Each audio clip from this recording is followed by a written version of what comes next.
tóxico. Você sabe o que é isso?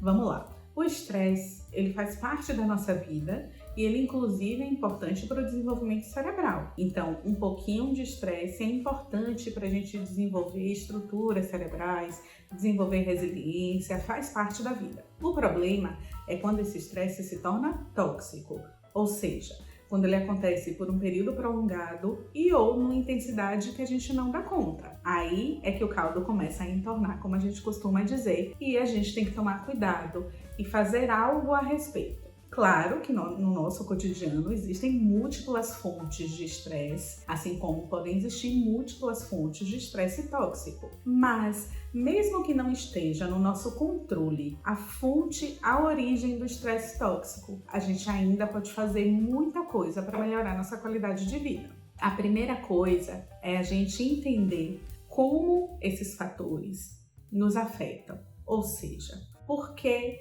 nós estamos passando por um estresse tóxico? Da onde ele vem? Como esses fatores nos afetam? O segundo passo é dividir essa carga, dividir isso com alguém. E aí pode ser uma rede social interessante, saudável, pode ser um profissional, um médico, um psicólogo, pode ser grupos de apoio, como por exemplo Alcoólicos Anônimos, estou falando aqui os mais conhecidos, gente, mas claro que existe grupo de pais, grupo terapêutico de pais, então a gente pode procurar grupos, a gente pode procurar profissionais, a gente pode procurar serviços. Então aqui no Brasil a gente tem os CAPs, que são serviços de atenção para o desenvolvimento social, psíquico. Então existem formas da gente buscar ajuda correlacionando com a fonte estressora.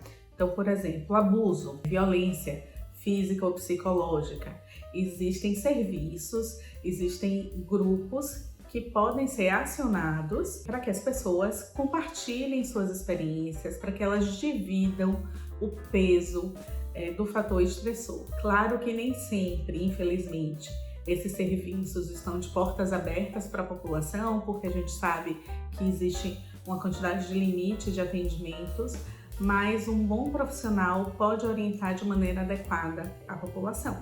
E também na internet, olha eu aqui através da internet distribuindo informação, na internet tem muita informação legal.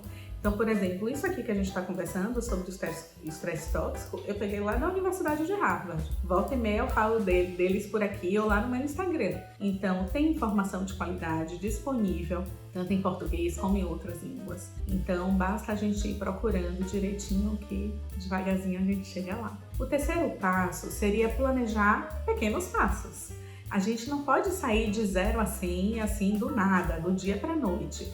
Então a gente pode trabalhar pequenas metas que vão nos tirar dessa situação de estresse tóxico, inclusive por orientação dos serviços, como eu falei no segundo passo, mas também a gente mesmo pensando sobre os nossos processos, analisando a situação e pensando como é que devagarzinho, qual é o passo a passo que eu posso fazer para ter um pouquinho mais de saúde mental. O quinto passo é praticar atividades físicas.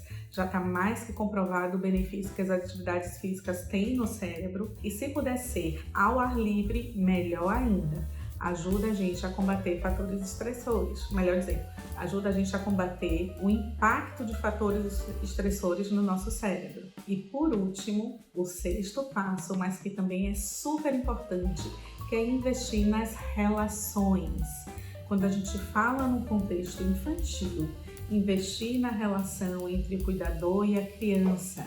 Através dessa relação, a gente pode ensinar muita coisa para a criança. Só que a gente não pode esquecer que para investir nessa relação, a gente precisa estar numa condição boa psicológica para poder fazer esse investimento, tá?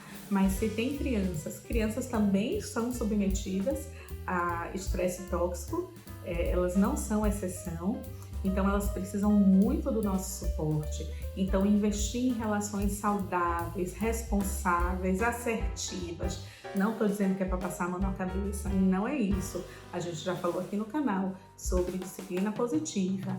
Então vai lá, escuta um pouquinho, assiste um pouquinho, porque a disciplina positiva pode ajudar muito a gente a fortalecer as relações e ajudar a criança também a ir dando pequenos passos. Então, se a gente também pode planejar e trilhar nossos pequenos passos quando a gente é submetido a estresse tóxico, a mesma coisa a gente pode fazer com a criança.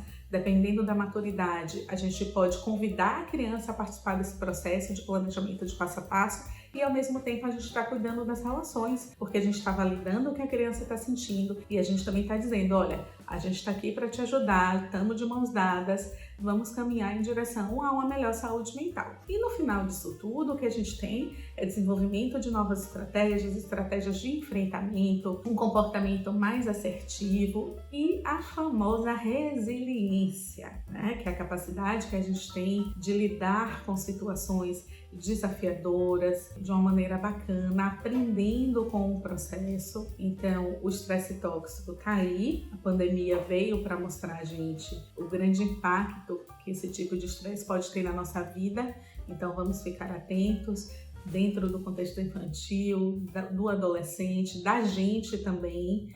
Muita coisa pode ser feita para a gente combater o estresse tóxico. Segue esse passo a passo, que eu acho que pode, assim, abrir os horizontes. Talvez não resolva, né? Como eu disse no início do vídeo, muitas vezes a gente não tem um controle dos fatores estressores, mas sempre tem alguma coisa que a gente pode fazer. Espero que vocês tenham gostado e até o próximo vídeo.